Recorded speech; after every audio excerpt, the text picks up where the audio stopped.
ચાલો આજે આપણે મગ અને ચોખામાંથી એકદમ હેલ્ધી અને પ્રોટીનથી ભરપૂર રેસિપી બનાવીએ. તો એના માટે એક બાઉલ આપણે મગ લઈ લેવાના છે. જે મગનું માપ લીધું છે તેનાથી જ આપણે ચોખા લઈ લેવાના છે. ચોખા તમે તમારા ઘરે જે ખાતા હોય તેનો ઉપયોગ કરી શકો છો.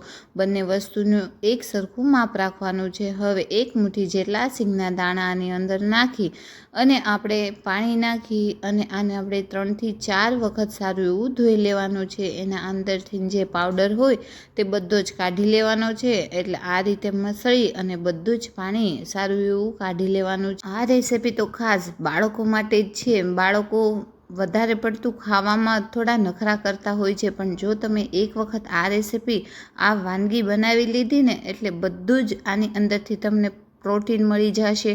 અને આની અંદર આપણે એવી વસ્તુ નાખવાની છે ને જે તમારા બાળકોને પણ બહુ જ ભાવશે. હવે આપણે આની અંદરથી પાણી કાઢી લેવાનું છે અને આપણે આને ગરમ પાણી નાખી અને 3 થી 4 કલાક માટે ઢાંકીને રાખી મૂકવાનું છે. અને આને તમે આખી રાત માટે પણ રાખી શકો છો. જો સવારમાં તમારે આ નાસ્તો બનાવવો હોય તો. હવે ઢાંકી અને એને આપણે સાઈડ પર રાખી દઈશું. હવે એક ચોપર લઈ લેવાનું છે. ચોપરમાં આપણે 2 મીડિયમ સાઇઝના ગાજરને આ રીતે છાલ કાઢીને કટકા કરીને આની અંદર નાખવાના છે. 3 કાંદા લઈ લઈશું અને કેપ્સિકમને આ રીતે ક્રશ કરી લેવાનું છે. એકદમ દરદરું રાખવાનું છે, એકદમ ચટણી જેવું નથી કરવાનું. હવે આની અંદર આપણે ઘરે બનાવેલું પનીર નાખી દઈશું. 1.5 ગ્લાસ દૂધમાં મેં લીંબુ નાખીને પનીરને આ રીતે બનાવી લીધું છે. તમે બહારનું પણ ઉપયોગ કરી શકો છો. હવે આપણે થોડી એવી મરચીની પેસ્ટ અને લસણ નાખી દઈશું.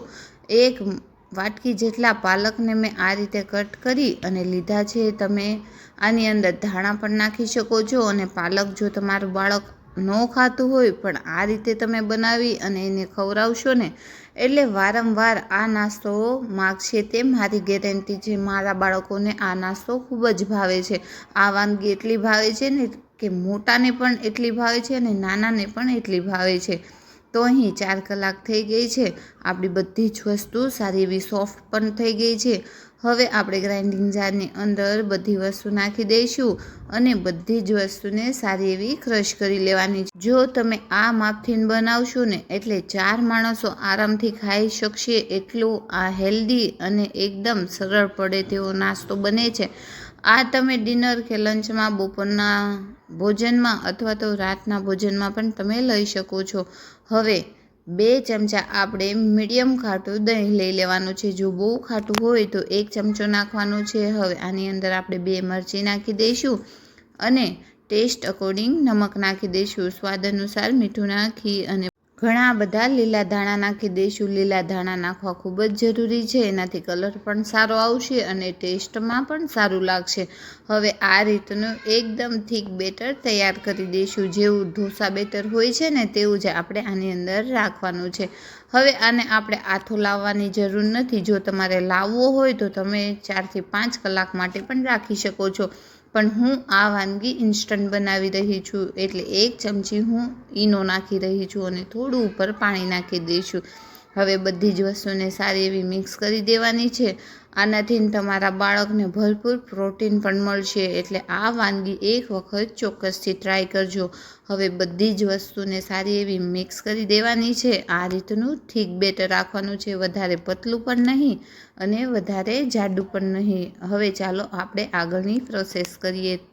હવે આપણે અહીંયા ઢોસાની પેન લઈ લઈશું, લોઢી લઈ લઈશું. અહીં હું તેલ પણ નથી નાખતી અને પાણી પણ નથી નાખતી.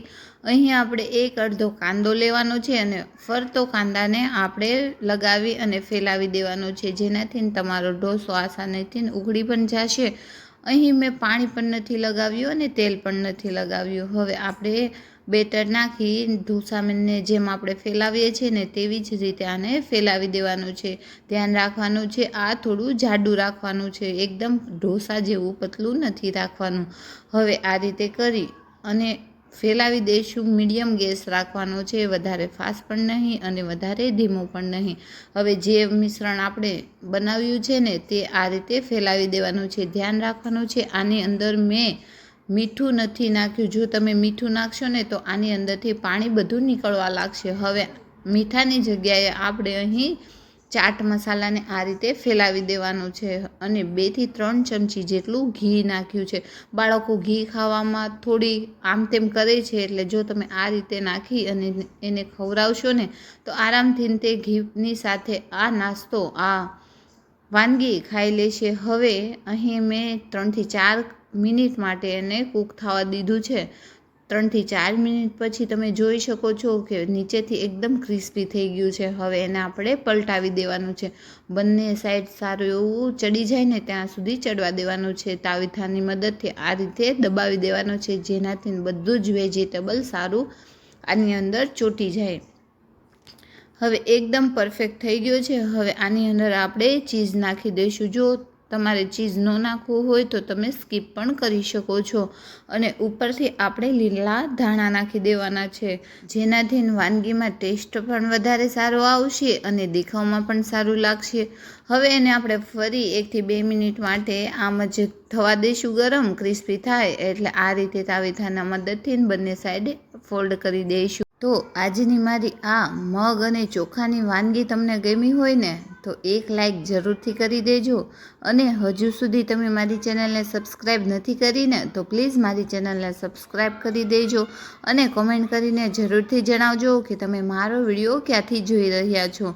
તો છે ને એકદમ ઇઝી અને પ્રોટીનથી ભરપૂર આ વાનગી ચોક્કસથી તમારા બાળકોને અને તમારા ઘરના ફેમિલી મેમ્બરને જરૂરથી ખવડાવજો અને બાળકોને લંચ બોક્સમાં પણ આપી શકો છો.